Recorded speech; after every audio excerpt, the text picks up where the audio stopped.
wish to address the board. 10 times 5 would be 50, that's 50 minutes. With board action, we can extend our time to go beyond the 30 minutes. It would be my recommendation that we extend our time for public comment. Any other thoughts from the board?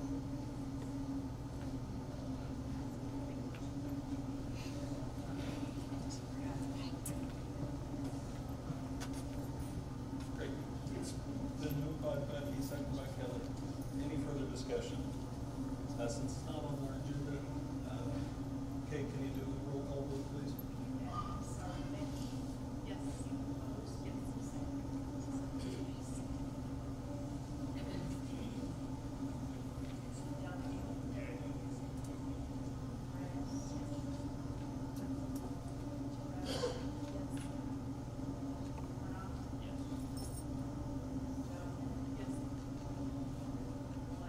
Yes.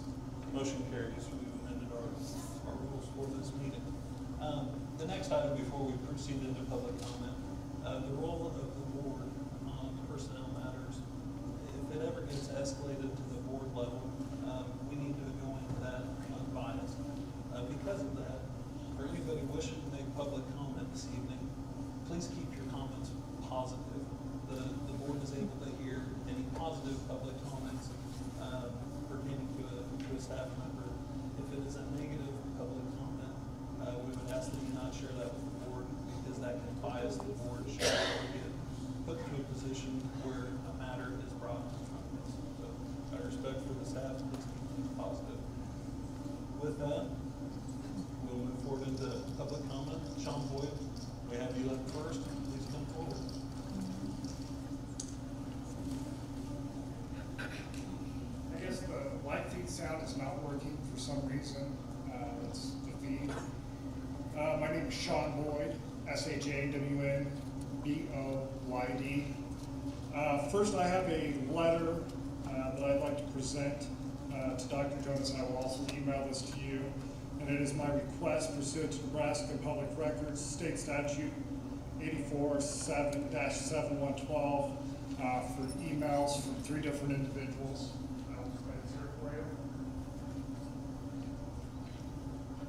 I'm here today to speak for those who cannot speak for themselves because of fear, because they are scared, mainly. When this all came to a head on Saturday, I was sent a private message from a staff member. I was shocked.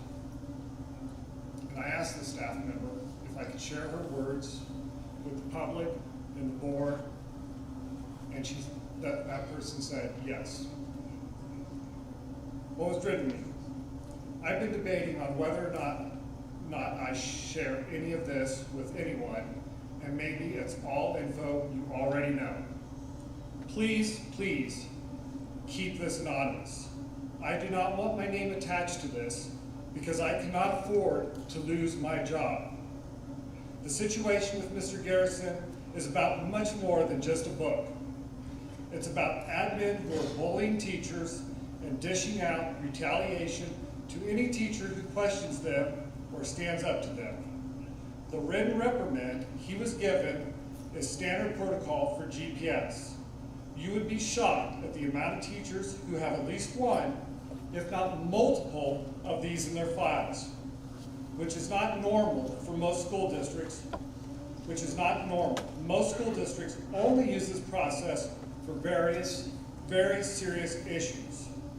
The phrase that Mr. Garrison references in his email about any reoccurrence potentially ending in his employment is standard in every write-up that is given to any staff member by administrators. We all have 7 days to sign it and attach rebuttal if we choose. They claim the school lawyers make them put the statement in there. And yes, our signing the write-up is required. Whether we agree with what is said or not, whether we agree with what it says or not, that we can attach a rebuttal disputing anything found in the reprimand. It has also been made very clear that the school board has specific duties, none of which deal with materials used in the district or personnel issues, except for the superintendent. The message received was that everyone has to follow the chain of command, no skipping steps, and no going to school board members. But when going to the administrator results in a write-up, who wants to do that? And this chain of command applies to staff and patrons. Rest assured, these students are still getting a quality education and have many teachers who love them and care for them and are showing up every day for their students. But Mr. Garrison is far from the only staff member having this experience. This person then also wrote to me saying, "Thank you for helping rally the troops and bringing awareness. Keep fighting the good fight. This administration is taking us down a dark path, and I never would have thought that this is where I would have been when I was hired X years ago. Staff morale is sinking every day. GPS has become a school where good teachers go to be slowly picked and pulled apart, torn down, and overloaded until they no longer have the passion they once had." I hope that this is a one-person example of what's going on and that this is not the case with the majority of the staff. Thank you.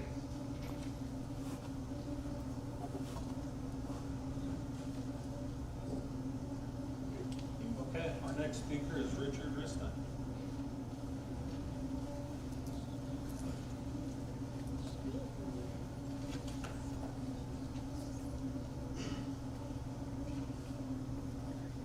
Richard Ristine.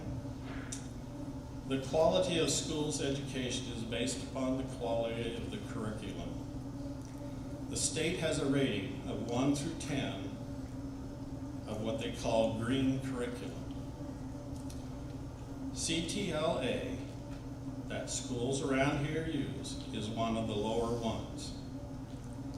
It is my hope our administration speaks to Trudy Clark of the NDA. She is our state assessment person. You'll have to excuse me, I wrote this in the combine. Our ELA, English Language Arts, standards need to be improved. We hear about the boastful Gothenburg way. High ACT education should be a priority. It sounds like our English teacher problems stem from one who wants to improve ACT scores and one who wants to use a book that does not improve academic excellence. If we in the USA want to compete with China, we have to increase our standards, not decrease. On the chain of command, last year when the school board had a town hall in the Sun Theater, one of the school board members said, "I have parents come to me with complaints. I tell them to follow the chain of command. And guess what? The complaints disappear." I have been in the military. I know all about the chain of command. I have witnessed a young, skinny hippie from California be abused by the drill sergeant. If you were abused and wanted to say something about it, you had to go talk to the drill sergeant first. That's the problem with the chain of command. If you have a problem with somebody, you have to talk to the problem you have, to the person who you have the problem with. There should be a way to go above them because they can ignore the complaint, say they didn't know about it, never heard it, all sorts of excuses. So I think the chain of command thing needs to be addressed by our school board. Thank you.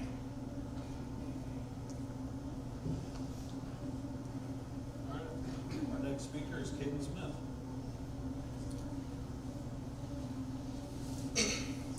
My name is Caden Smith, and I am a GHS alumni. I graduated in the class of 2022, and I am absolutely appalled to hear that Mr. Garrison has either been fired or ousted, one of the two. I just wanted to, reiterate on what you said earlier about the saddening of the ACT scores this last year. I think that, scores, they really were good in previous years. Why does 1 year constitute somebody's firing? We want answers. I ended up speaking in front of the school today with many of the current students, and they're absolutely appalled to hear that the only teacher that cared about them was fired, pretty much.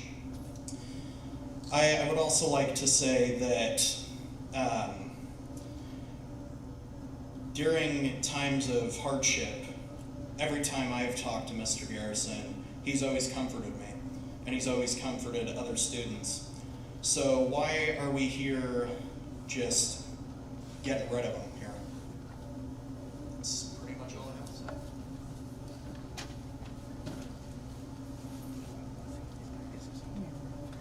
Okay, our next speaker is Don Irvin.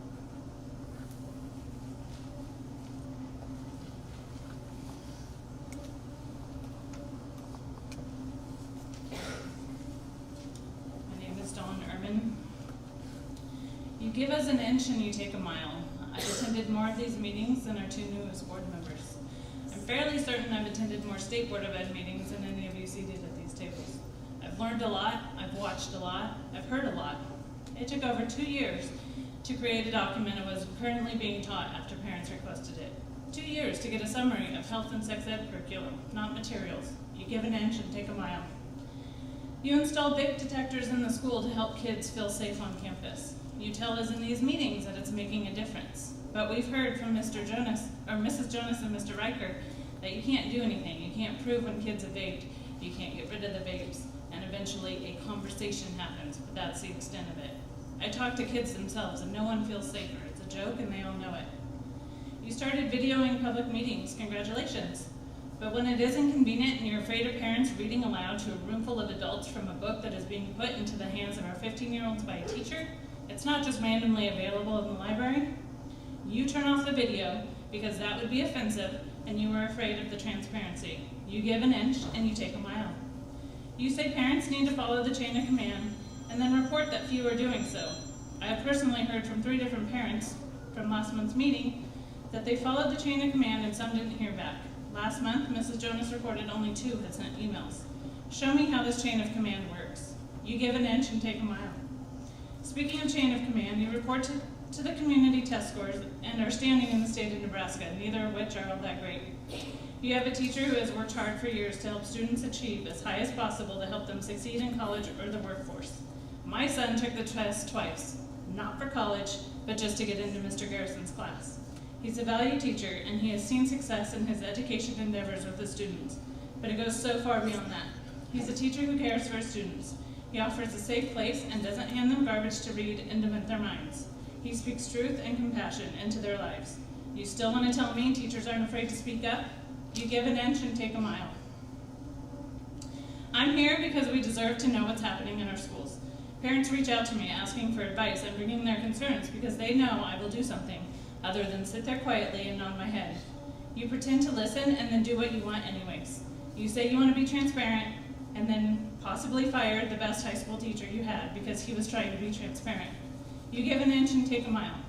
And now I'm done speaking to you and I'm speaking to the public who's here tonight. Teachers, there's a well-known teacher shortage. You have power and unity and numbers. Students, this is a huge life lesson. You get to decide what kind of person you want to be. Parents, this is a lesson for you as well. What do we want to teach our kids in the face of wrong? You have the right to file exempt with the state and start homeschooling at any period in time. Be here, come back, have a regular seat in these meetings. I promise you there will be another issue. Stop blindly trusting a government school with your kids when their goal is to destroy families. Be on your guard, stand firm in the faith, be courageous, be strong. 1 Corinthians 16:13.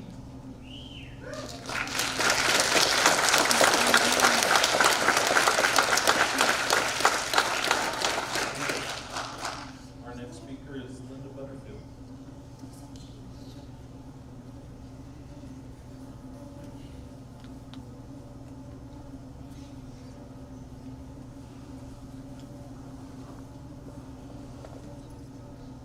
Hi, my name is Linda Butterfield. I'm not here to express disappointment in the potential dismissal of Mr. Garrison. I think the number of people in this room shows that. What I am here to do is ask you to check into a few things as far as the process that's used with Mr. Garrison. And Mrs. Jonas commented earlier that they take pride in the process that's used. So there's two areas especially. The first one being, first of all, I have 30 years experience in management with employee retention and employee training. That career gave me the opportunity to visit with other corporations and how they handle employee issues. And every HR person I talked to, we all shared the same method as far as when a written reprimand is given to an employee. And so my first question is this Mr. Garrison's first offense for this type of behavior? And then the next question is, why is he forced to sign the reprimand? Other companies use the process of having a neutral party waiting outside the room while the reprimand is being given. And if that person refuses to sign, that neutral party comes in and witnesses that person refusal to sign. The file still goes, the document still goes in the file, but they're not forced to sign something they don't agree with. Forcing him to sign that, even though he doesn't agree with it, is nothing short of bullying. And I'm pretty sure our school system has a zero tolerance level policy for bullying. The next question is first offense. So this is first offense for this type of behavior. If it is, it's a pretty severe consequence for him to lose his job. How many chances has he been given in this particular behavior? Nate, you're at the bank. If you have an employee go through a first offense of a bank policy in violation of that, are they automatically fired? Are they given the choice to have another chance, another written reprimand, it's called a warning in the old school ways? Do we fire them immediately on the first time that happens? The fact that Mr. Garrison's job is on the line for something like this, and from what I understand from his letter, he's being terminated possibly for not signing it, not for the action taken. I read his letter several times to make sure I had those facts straight the way he presented it. My other concern is he went to the administration to voice his concern over the book. If that book was so important to have a survey sent out, then why wasn't it important enough to document that conversation where he was in opposition of the book with the administration? That should have been documented, both parties sign it, and both parties leave with a copy of that document. But it didn't get documented, so therefore it's conveniently left to the memory of the administrator who doesn't seem to recall the sentiment being expressed, leaving Mr. Garrison out in the cold with no evidence to show that that took place. So there's a discrepancy in how communication and discipline is handled in this administration. Something as important as that book, that conversation should have been documented, because it wasn't his silence, they called it silence, was approval for that book, and that's not the way it went. Thirdly, I know that this administration works hard with gathering data, and from what I understand, for the last 6 years, inconsistencies in how ACT preparation was done in our school system. Mr. Garrison and a few other teachers, well, I understand, we're doing Wise Wednesdays every week, and eventually that was starting to get canceled, and pretty soon they were down to 2 in one semester. Wise Wednesdays got canceled, and another method tactic was put into place. That didn't work. Another process came in, and that didn't work. So if we're so involved in data, why are we not looking at this last 6 years of data for ACT scores? And someone's not jumping up and down and saying, wait, what worked with Wise Wednesdays worked well. It's declined since then. I don't understand why that just was continued to go on when the data was right there in front of you. There's a petition online, and below that petition, you have students, past students and current students making comments about Mr. Garrison and what an exemplary teacher that he is. And to fire someone of Mr. Garrison's stature and integrity and love and passion that he has for students is an enormous mistake. Do you really want Gothenburg High School to risk their reputation of letting go of someone as well thought of and well respected as Mr. Garrison? Thank you.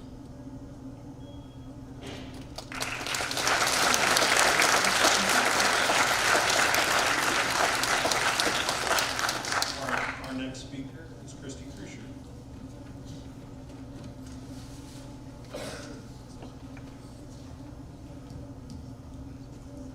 My name is Christy Crucier.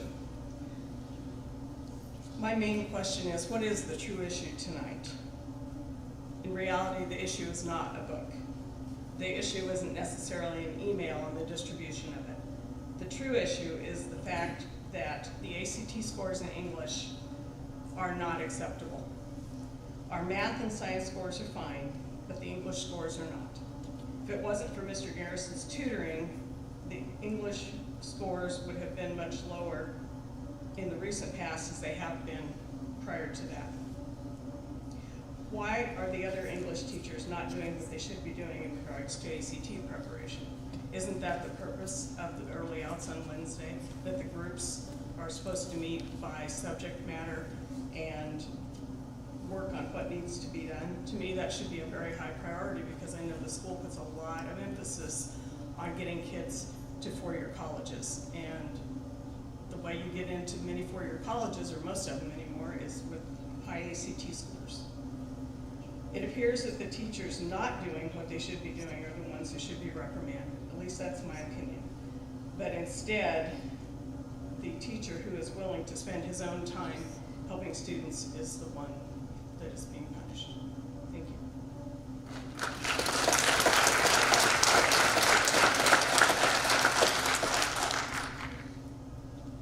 Our next speaker is Kathy L. Saban.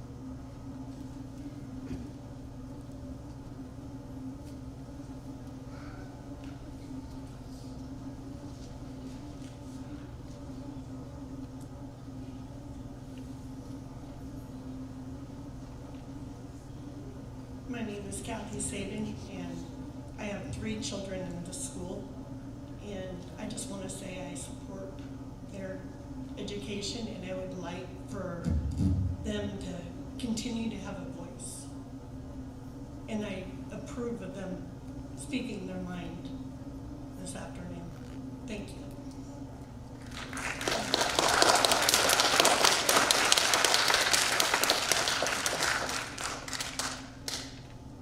Our next speaker is Mark Ober.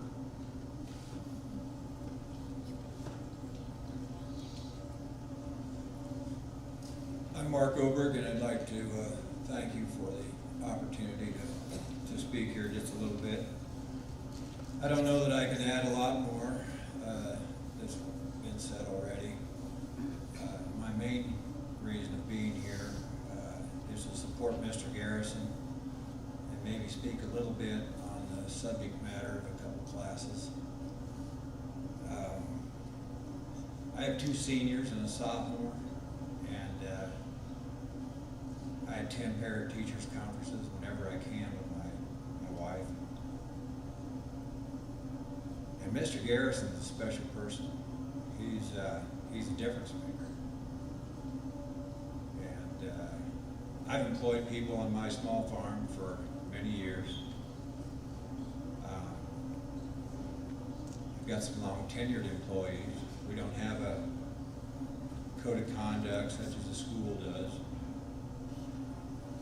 But not everything goes perfect every day at our place. And once in a while, the guys that work for me in minutes of emotion or whatever, maybe they do something maybe a little out of line. Sometimes the boss even screws up, does something that isn't right. Have to eat some crow, apologize, or get along. And you know, you can write a lot of manuals and you can talk about a lot of protocol and things that have to be happening, but a lot of it just is simple respect for each other and the people that are working at a working place. And Mr. Garrison, he's one of those people you can't replace. You know, I have certain people that work on my farm that I've got to get along because I can't lose these people. Just can't lose them. Because our whole deal depends on having great people. Mr. Garrison falls in that category. We can't lose people like Mr. Garrison. We have to figure it out. We have to have leadership that can look around the corner, so to speak, to anticipate problems and conflict and solve that, not run people off. Because see, we're all in this together. This isn't just a administration or principal or teacher versus, you know, liberal conservative. This is all of us. It reflects our community, it reflects what we're going to stand for. And we just can't have a situation where we let good talent get away. We have to have leaders that can see that starting and get it stopped. You know, if we had teachers just falling out of the woodwork, wanting to work here that were great, I mean, that's one thing. But good educators are hard to find. And so I'm here to support Mr. Garrison and all he does. Another thing I wanted to speak a little bit with is the subject matter of the book that was in controversy. Don't know much about the book. I certainly wasn't going to read it. I did a simple Google search and quick to find out that we're not the only school that's had an issue with this book. But my question even more than that is, you know, I'm not for banning books. I mean, you can never get done banning books. And you're always going to have something else to ban. But my question is, can't we have common sense on what we bring forth to our kids? I mean, are we so hard up to find literature written in the last 200 years that we have to bring something that's going to poke? And somebody mentioned the other day, yesterday, and they said, well, you know, we had controversial stuff clear back, 40 years ago, and we did. But we weren't sitting on a political bed of pins and needles just waiting. We're in a little different time right now. So why would we bring something forth to educate with that we know full hand's going to be a problem? I don't get that as a parent, and maybe there's some reason for that, but I don't understand that. It would seem to me like that would be something you would avoid. My son, he's a senior this year, and he's got a class speaking about, they're reading a book about how somebody is overtaken with the devil, and I didn't understand it, didn't get it. And he said, Dad, why can we have a book about the devil, but if we had one about Jesus Christ, people would be having a fit? Yeah. And he's right.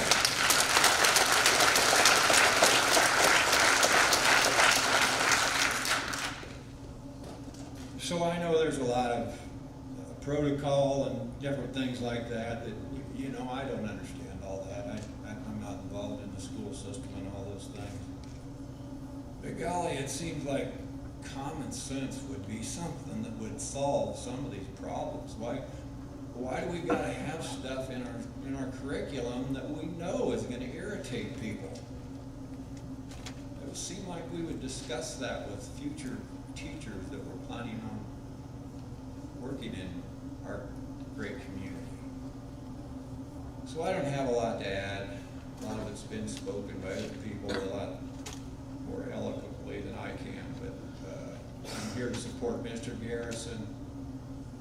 I think we really need to figure out what we can do to help our ACT scores. That's vitally important. And gosh, I just think we need to think about what kind of content. And I don't want to ban everything. Like I said, you'll never get done banning. Common sense needs to be where it's at. Thank you for my time.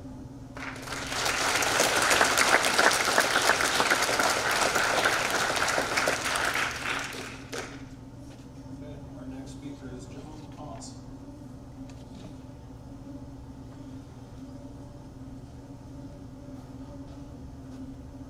Well, I don't know if I could say much more than Mark.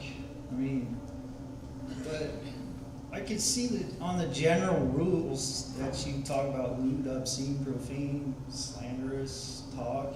Is that the same as it goes in the school system? Is that in the school handbook? What kind of culture are you looking to have at Gothenburg Public Schools? I mean, especially with this book. I haven't read it. But I imagine if I would say, hey, can I read an excerpt from it, would that be considered lewd and obscene? Because there's a lot of F-bombs in it.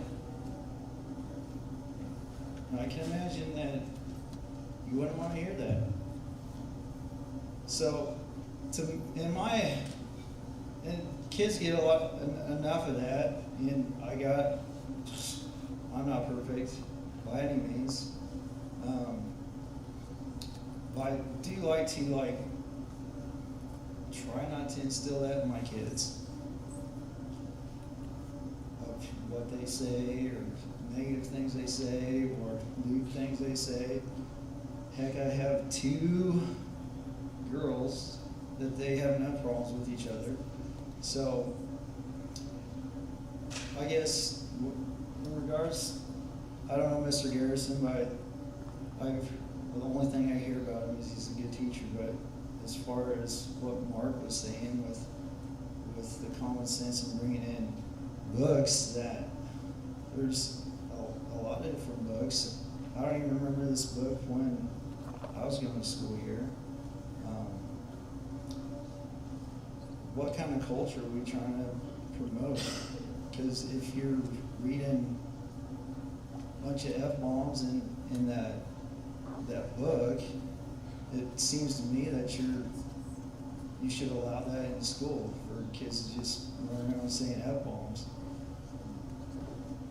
So there's a heck of a lot more books out there. And I think it just takes some common sense. Unless you really want me to read an excerpt. Do you want me to read from the book? Yeah. Would that be lewd? Would it? You've all read the book? And what is your opinion of it? You can't answer? All right, sorry. You can't answer in a book? Oh my gosh. Jesus. Look at the feed.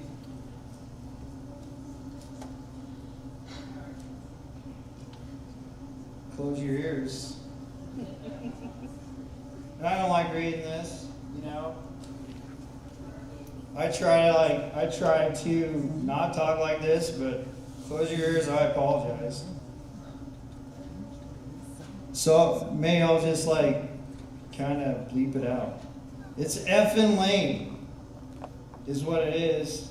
The swords look like they were made out of tinfoil, and the soundtrack is especially lame, full of synthesizers and SHIT by the mother effing Alan Persons Project. Lame-o-rama, beyond lame, Highlander 2 lane. Alright? That's just one, and I know there's a heck of a lot more in there. Is this the kind of language we want at Gothenburg High? I know it's a book, I know it's freedom of speech, but seriously, you get enough of that in the real world. We don't need to teach our kids unless that's exactly the way you want them to talk here, right?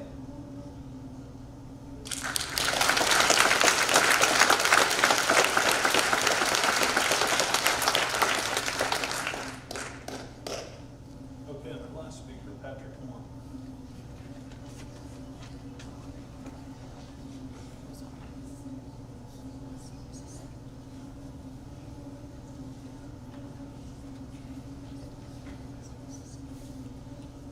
Good evening. My name is Patrick Moore, and I am mostly here to just go over these prepared remarks as well as speak on Mr. Garrison's behalf, as well as express how most of us are probably feeling.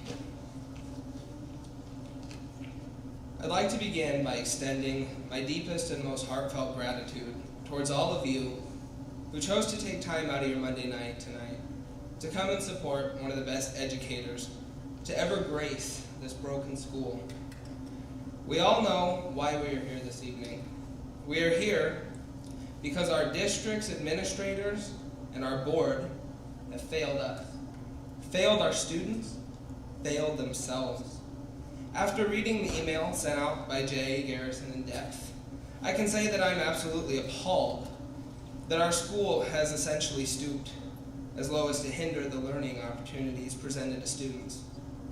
English is a subject that we use on a daily basis, and therefore it should be focused on more than other, perhaps less commonly used subjects. When I was going through high school here at Gothenburg, I was far from easy to deal with. I never saw eye to eye with Jay, and I feel great remorse that I took for granted the opportunities that he presented to me in order to help me succeed. Opportunities that no other educator, regardless of their department, would ever grant a student. Every educator will say that they care about you, and they want to see you do the greatest things in life. But when you heard it from Jay, you knew that he meant it. The witch hunt being led against him is nothing more than a farce, being led by those that cannot handle their mistakes being brought to light, their reputations being tarnished, or their overly large egos being bruised.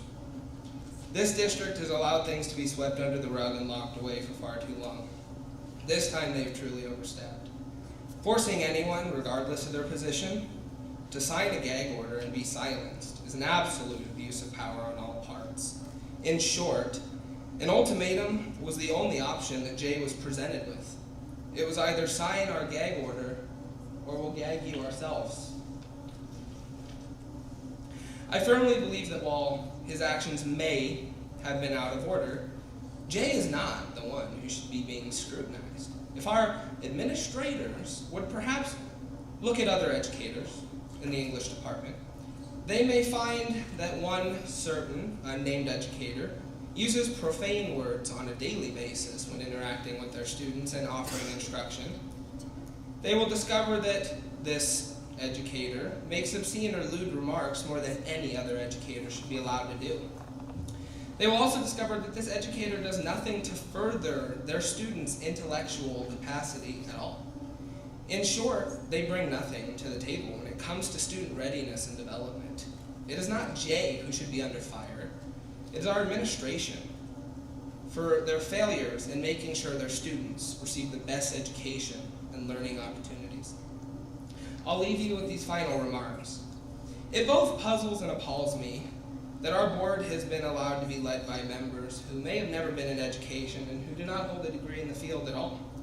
To truly understand the inner workings of district, one must have been on the other side of things, in my opinion. Being an educator or an administrator is vital to being a better board member. So, anybody can sit here once a month, twice a month, for a couple hours and pretend to know what they're doing or feel important if that's what they're here to do. I'm also saddened by an email sent out by an administrator who shall remain nameless, instructing staff not to tell their students a single thing. These students have the right to know what's going on in their district. To keep them in the dark and to silence staff is a travesty of great proportions. The school board has done nothing for these students, and until we have members that actually know a thing or two about education, it will continue to stay that way. Furthermore, any member that votes in the affirmative on the matter of removing an educator in the middle of a school year for simply voicing their concerns with the dire state of our district should be compelled to resign their seat at once. If they fail to do so, I hope that you will all join me in calling for the immediate dismissal of said members. I hope that our board makes the correct decision regarding this matter and shows us that they do in fact possess the capability to lead our district effectively. I also hope that our administrators may get their act together and fast, or else this district, which is already burning, mind you, will fall apart before we know it. I can say with confidence that I am so grateful to have served my time at this school, and that I am not currently still attending it and witnessing its downfall, its attempts to cover up important matters, and its outright detestable actions regarding such matters. Thank you.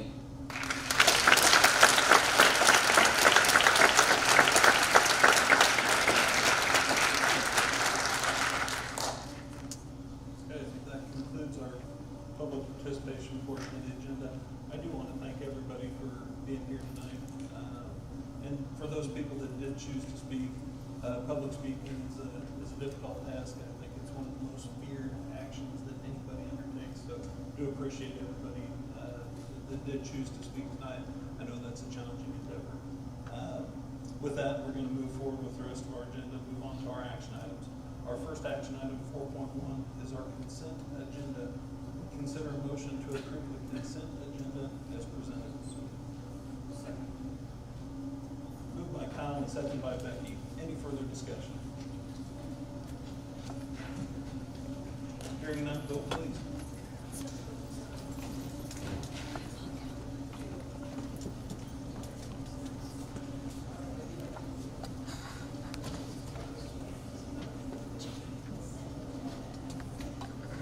Great. Motion carries for anybody that may not have heard. Next action item, 4.2, discuss and consider approval of final payment for heat exchanger to Charlie's Plumbing and North Platte Heat Exchanger. Dr. Jones. Through our facility study, we did have architectural firm come in and discovered that we did not have any repetition with our heat exchanger, essentially. So we did work through the process to have that created, so that we could create some redundancy in the process. Ready to final payment.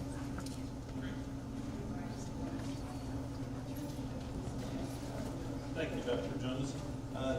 Any questions from the board? Hearing none, we'll consider a motion to approve as presented. Moved by Lisa, second by Kelly. Any further discussion? Hearing none, vote please.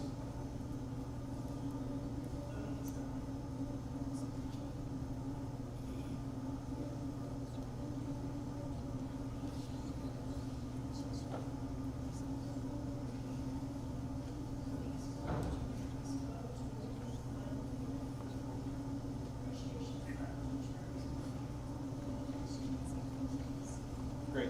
Motion carries. Moving on to action item 4.3, discuss and consider approval of the 2023-2024 Superintendent Evaluation Tool. Kyle. Yes, thank you. This will be the second year we've used this specific tool. We used it twice last year. As the first year of the superintendent, you evaluate him or her twice. I think we all agree that it's a very user-friendly tool. It's all digital-based.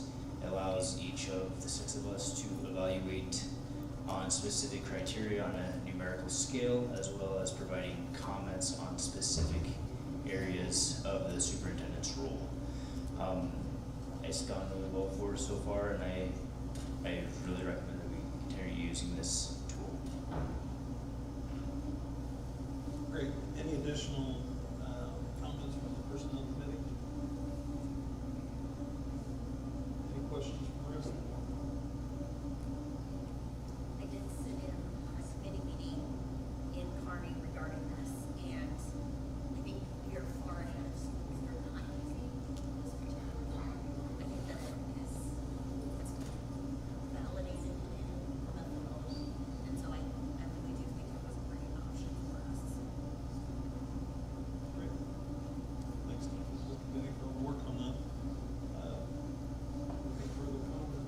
would consider a motion to approve as presented. So, Moved by Becky, second by Matt. Any further discussion? Hearing none, vote please.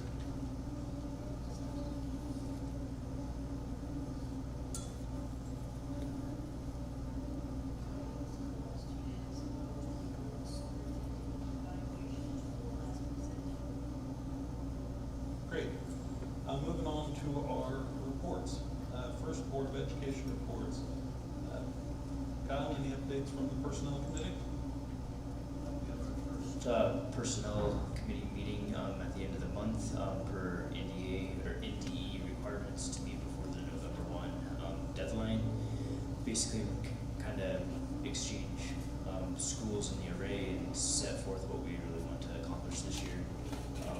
The three of us will be working really hard on teacher retention and recruitment and doing the best that we can to compensate our hardworking staff. Great. Any comments from the rest of the Personnel Committee? Great, moving on to Transportation and Facilities. As Board Chair, we have not met since our last meeting. We do have a meeting in the near future. Any other comments from Transportation and Facilities? Okay, moving on to Finance. Becky? All right, so Finance Committee met last week. We always go through a couple categories.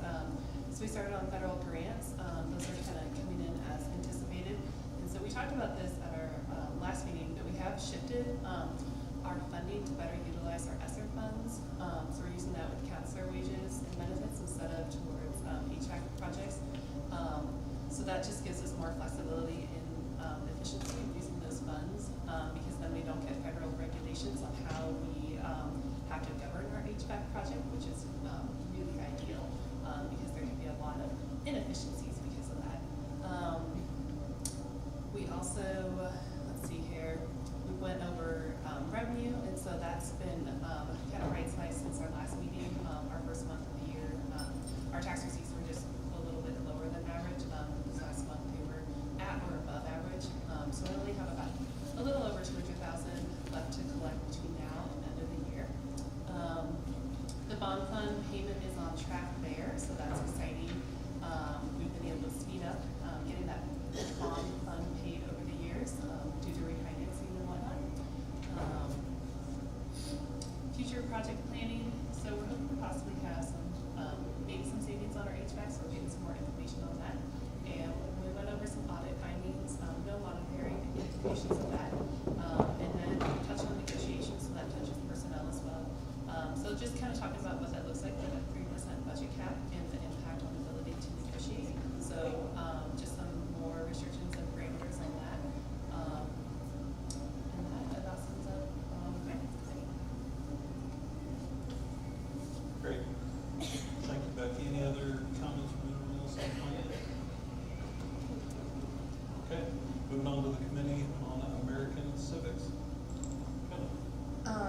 Dr. Jonas spoke at our last school board meeting about their next steps regarding Ready Player One. This is supplemental material, so the board approves standards that meet English standards that are required by the state, but we don't approve supplemental material. But she has kept us in the loop on this. So we met last Friday. She told us that the survey was sent out and they were still waiting for results to come in. And then she also informed us that they are working on a novel rubric to review supplemental material consistently for the school. And then policy, I'm next again. We haven't met since our last meeting. Sorry. We haven't met since our last meeting. Great. Any additional comments from any members of either of those committees? Okay. Moving on to administrative reports. Dr. Jonas, we can take us through those, please.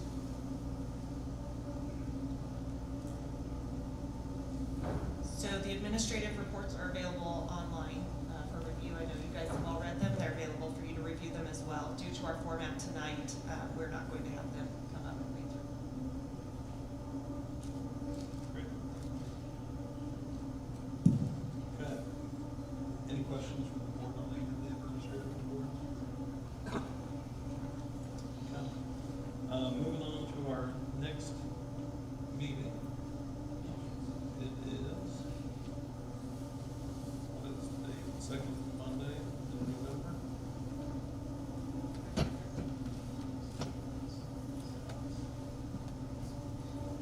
November 13th. Any conflicts of schedule that anybody on the board would have that day?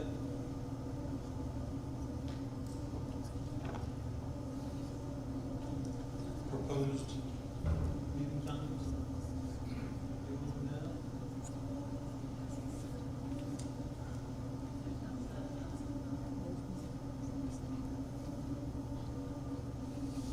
Anybody have a time they would prefer? 7 or 12 and 9. Okay, we'll plan on 7 o'clock on November 13th. Okay. Participate? Yeah. Okay, with that, we consider motion to adjourn. Second. Moved by Kyle, second by Matt. Any further discussion?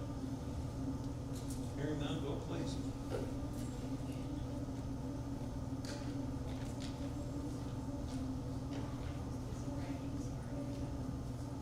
That's all right.